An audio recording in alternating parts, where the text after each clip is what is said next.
ever feel like uh, how we see magic is, well, maybe a little too straightforward? Hmm. Like, what if we've got some of these supernatural players pegged all wrong? Hmm.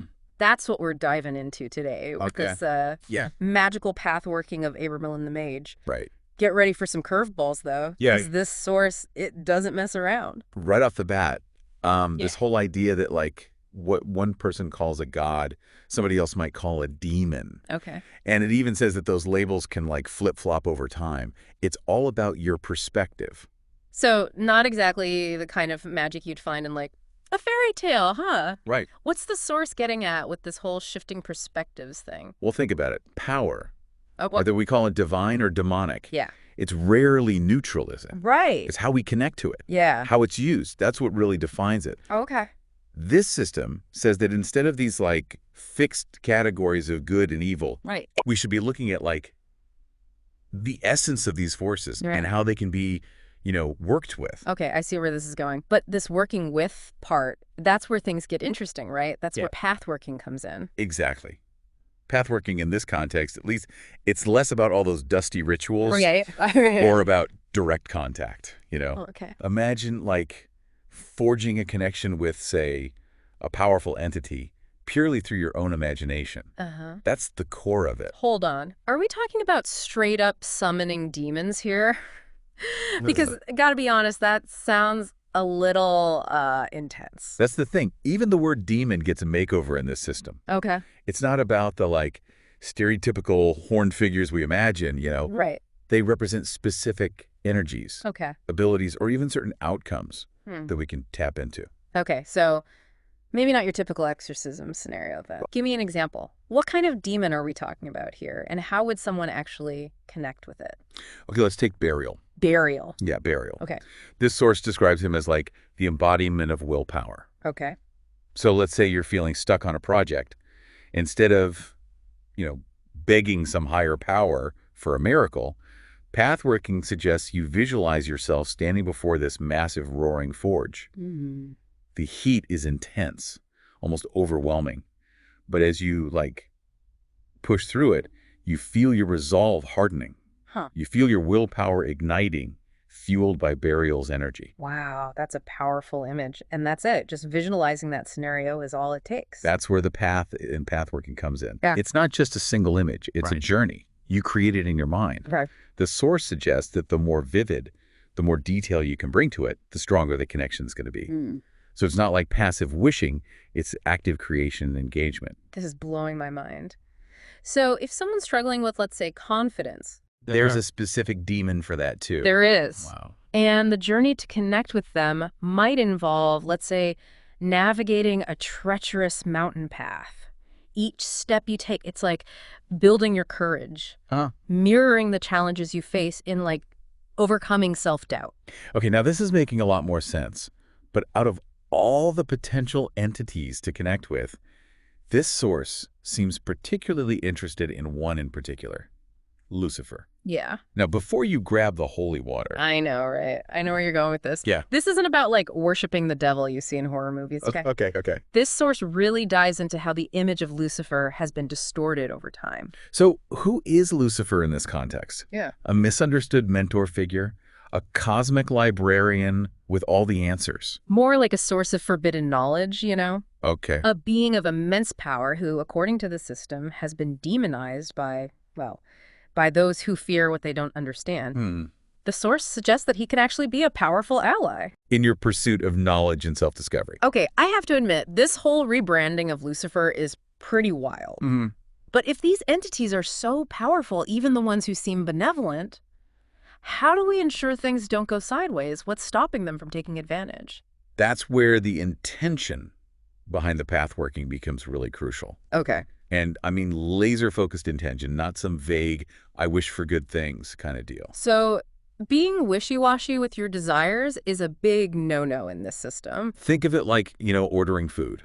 Okay. You wouldn't walk into a restaurant and just say, give me food, right? Right. You have a specific dish in mind Right. for a reason. Yeah. Same goes for pathworking.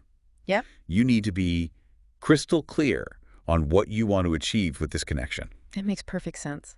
But how specific are we talking? Imagine, You want to improve your artistic abilities. Yeah. A vague desire might lead you to a demon associated with general creativity, but it might not, align perfectly with your goals. Yeah. Now, if you focus on, say, wanting to paint breathtaking landscapes that evoke powerful emotions in people, Right. that specificity helps you pinpoint the exact energy you need. So by being super specific, you're basically ensuring you're knocking on the right metaphysical door, so to speak. Right. But how do you even begin to visualize these entities? Are there specific images or symbols we should use? That's where it gets really interesting. This source leans heavily on something called archetypal imagery. Okay. Think about universal symbols that evoke strong emotions. A vast ocean, a single candle in the dark, a winding staircase leading to the unknown. Hold that thought, because we're about to dive deeper into the world of archetypes and how they play a crucial role in pathworking right after this. So archetypes, they're key here. The source says that these images are like a universal language, Okay. tapping into these deep parts of our subconscious that, well, logic can't always reach. Okay, so we're talking about tapping into the power of symbols. But how do these symbols actually help us connect with these entities? Are we drawing them to us, or is it more about us tuning into their frequency, so to speak? It's more like those archetypal images, they're the doorways. Okay. And our focused visualization, that's the key that unlocks them. Yeah. This source says it's not about commanding these entities to, magically appear, Right. but rather we're creating an internal environment where connection is possible. So it's less I summon thee and more come in, the water's fine. Yeah, exactly. It's about understanding that these entities aren't just, sitting around waiting for a phone call. Right, right. They represent forces that are always present. Right. And pathworking is about, attuning yourself to those forces, Yeah. allowing them to flow through you. That makes sense. But I imagine it takes practice to reach that level of focus and visualization, right? Oh, absolutely. Not all of us can conjure up a mental mountain range at the drop of a hat. This isn't about instant manifestation, right? Yeah. It's about building a skill. Yeah. The source suggests starting small, Okay. maybe focusing on a single image, Okay. feeling its texture, its weight, its energy, Right. And over time, you build a capacity for more complex visualizations and deeper connections. So it's about training your imagination like a muscle. Exactly. The more you use it, the stronger it becomes. Right. But let's get back to these entities and their specific abilities. We've talked about burial for willpower. Right. And we touched upon Lucifer's role.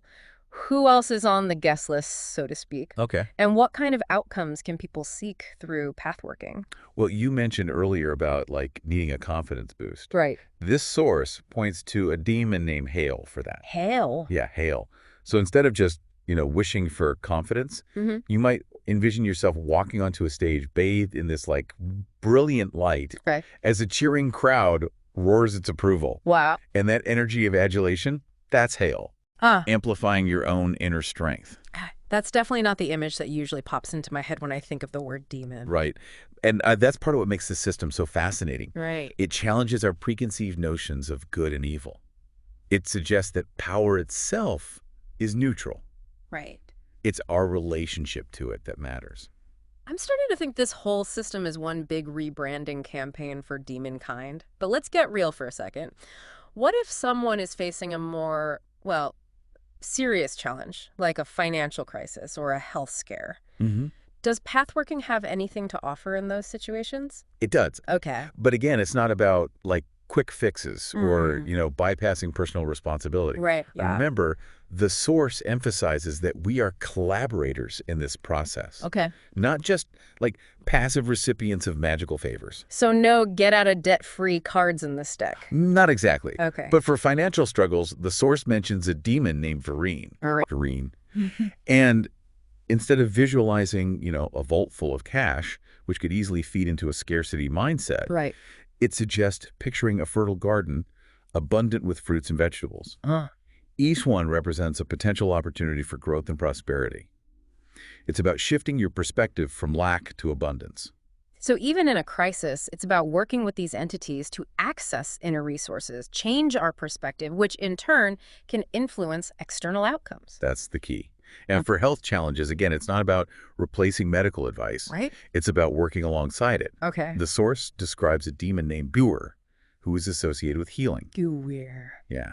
And the pathworking might involve like visualizing yourself immersed in this warm, rejuvenating light, viewer's energy, bolstering your body's natural healing abilities. It's fascinating how the system, it blends the internal work with the external support, but with so many demons to choose from, how do you know which one is right for you in your specific situation? Yeah. Is there a cosmic matchmaking service we can call? That's where discernment comes in. Okay.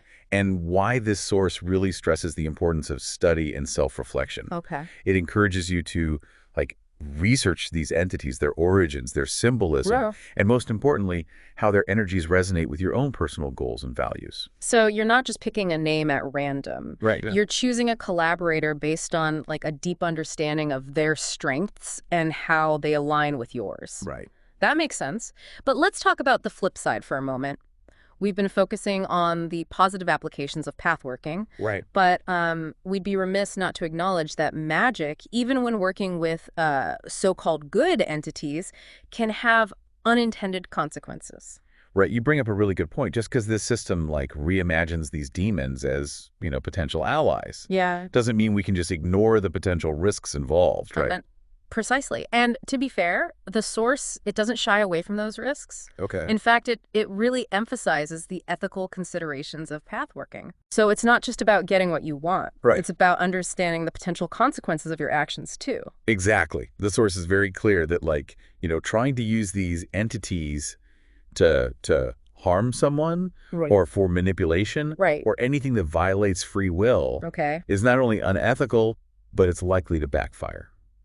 Spectacularly. Yeah. It makes you wonder if this kind of magic is about aligning with specific energies. Yeah. Then wouldn't having bad intentions kind of throw the whole system out of whack? Absolutely. It'd be like, I don't know, trying to bake a cake with sour milk. You're just asking for trouble. That's a great analogy. The source stresses that pathworking is most effective and safest when it's driven by a sincere desire for, personal growth and understanding and positive transformation. So it's less about bending the universe to your will and more about kind of aligning yourself with the natural flow of these energies. Exactly. Think of it like this. You can use the wind to fill the sails of your ship. Yeah. Okay. Right, and guide you to your destination. Yeah. But if you try and force the wind to blow in a specific direction, that's how you end up shipwrecked. Right. Yeah. That makes a lot of sense. So let's say someone's listening to this and they're thinking, okay, I'm intrigued, but where do I even begin? Is there an instruction manual for this whole pathworking thing? What would you tell them? Well, the source really emphasizes that there's no one-size-fits-all approach. Okay. It really encourages experimentation, adaptation. Okay. But it does offer some general guidelines. Yeah. First, find a quiet space where you won't be disturbed. Okay. Maybe dim the lights. Right. Light a candle, if that helps you focus. Okay.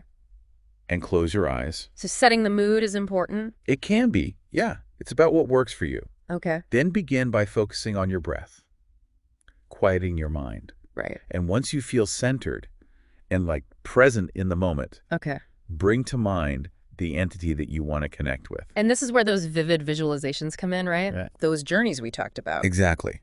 Imagine yourself walking a path, climbing a mountain, sailing across the ocean. Right.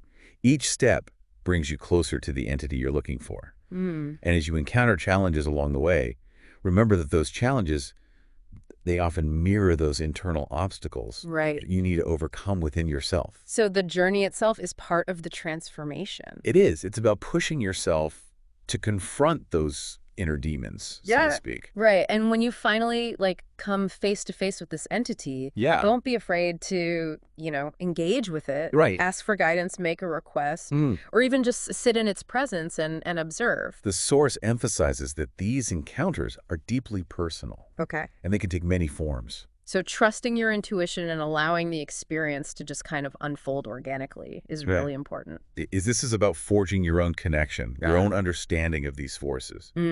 This has been an incredible deep dive, I have to say. This pathworking magic, while, complex and kind of unnerving at times, offers such a unique perspective on magic and really our own hidden potential. It really challenges us to rethink our assumptions about power, both within ourselves and in the world around us. Absolutely. And to remember that the most powerful magic often lies in the journey itself. It does. In the exploration of the unknown, and the courage to connect with these unseen forces that shape our lives. It's a journey worth taking for those brave enough to seek their own path to power. And on that note, we'll leave you to ponder the possibilities. Remember, the true magic begins when you dare to take that first step. Until next time, keep exploring, keep questioning, and keep diving deep.